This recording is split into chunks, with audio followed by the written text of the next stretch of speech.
बहुत स्वागत है दोस्तों। मध्य प्रदेश की लाडली बहना और अतिथि शिक्षकों की पत्नियों ने प्रदेश के भावी मुख्यमंत्री मोहन यादव को क्या कह दिया है। ये ऐसा क्या कह दिया है कि मुख्यमंत्री भी सोचने पर मजबूर हो गए कि हमने तो अतिथि शिक्षकों के साथ कितना अत्याचार किया है। अतिथि शिक्षकों की पत्नी का गुस्सा प्रदेश के मुख्यमंत्री मोहन यादव पर फूटा है और तंज कसते हुए पत्नी ने भी करारा जवाब प्रदेश के मुख्यमंत्री मोहन यादव को दिया है। अगर आप अतिथि शिक्षक हैं, सरकारी स्कूलों पर लंबे समय से अतिथि शिक्षक के रूप में काम कर रहे हैं, तो आपको यह वीडियो जरूर एक बार पूरा देखना चाहिए और इसमें हर एक बात को अच्छे से समझना चाहिए। अपनी राय भी कमेंट में बताइएगा। मामला अतिथि शिक्षकों के पद फिक्सेशन और उनके बड़े त्योहारों पर वेतन को लेकर है।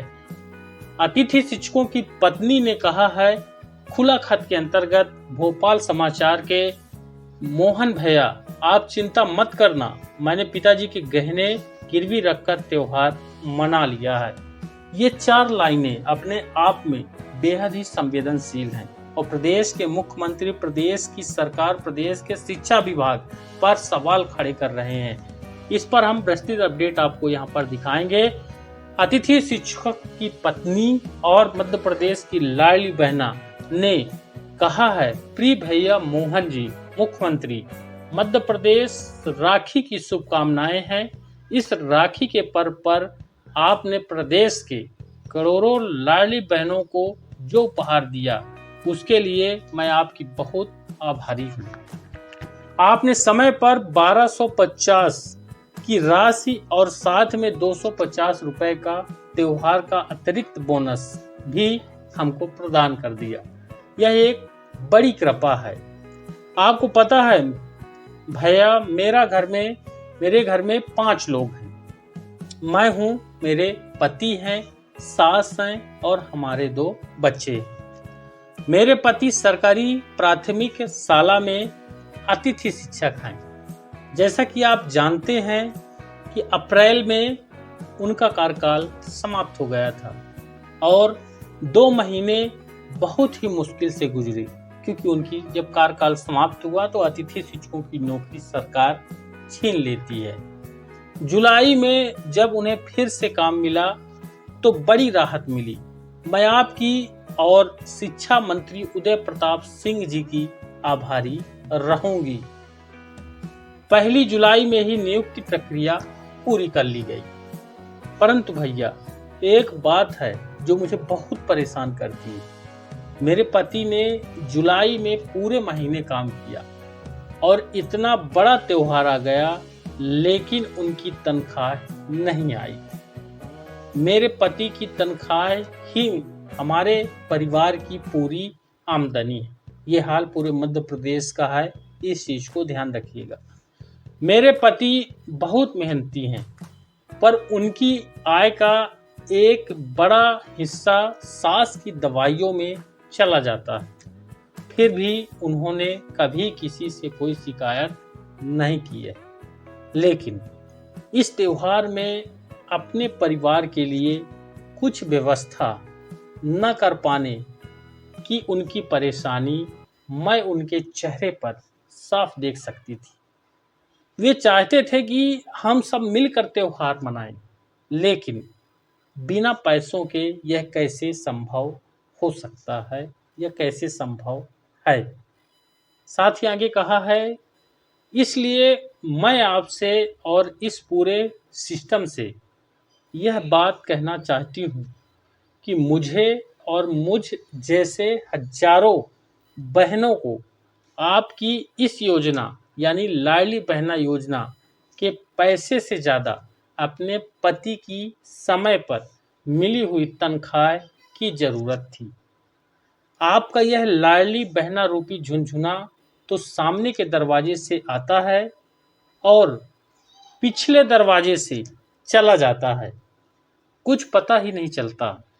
क्योंकि हमारे घर का बिजली का बिल जो पहले 100 रुपए से लेकर के 200 रुपए तक प्रति महीने होता था, स्मार्ट मीटर लगने के बाद बिना कुछ किए ही अचानक से बढ़कर वही बिजली का बिल 2 से 2,500 रुपए प्रति महीने हो गया।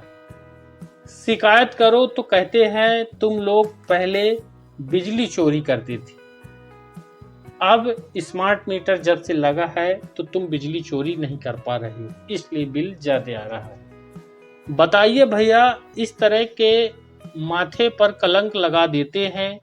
आपको तो किसी ने यह भी नहीं बताया कि स्मार्ट मीटर हमारी मर्जी पर लगेगा।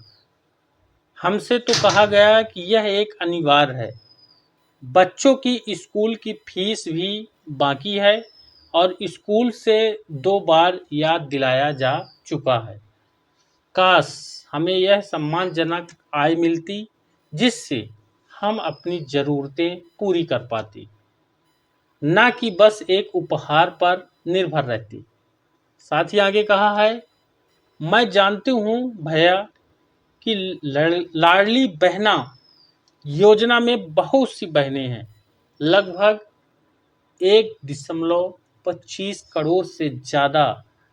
अगर सिर्फ बोनस की राशि जो 250 रुपये है और सभी लाडलियों से लगभग 3 अरब यानी कि 300 करोड़ से ज़्यादा को ही अगर अतिथि शिक्षकों की तनख्वाह के लिए उपयोग किया जाता तो शायद मेरे पति जैसे कई परिवारों को 4 महीने तक आर्थिक सहयोग मिल पाता, जिससे हम सब सम्मान के साथ अपना जीवन जी पाते।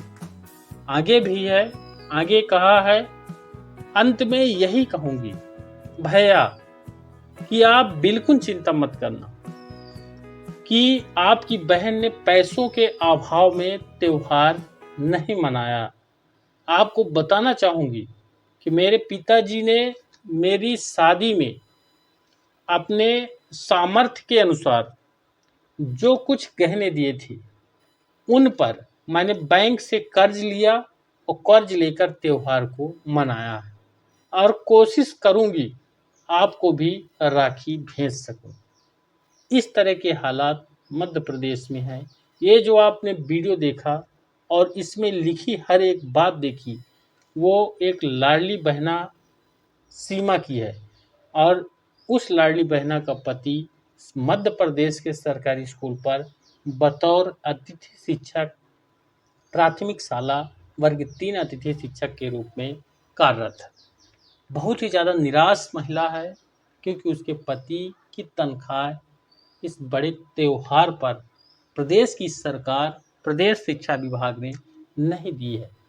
हजारों की संख्या में करीब 60-70 हजार अतिथि शिक्षक हैं और उनकी पत्नियों का ये हाल है यहाँ पर कि प्रदेश के मुख्यमंत्री से वह गुहार लगा रही हैं कि आपने काम तो करवाया, अब उस काम के एवज में जो मजदूरी है वह भी समय से दीजिए। वीडियो को ज़्यादा से ज़्यादा लाइक और शेयर करिएगा और चैनल पर नए सब्सक्राइब जरूर करिएगा। धन्यवाद।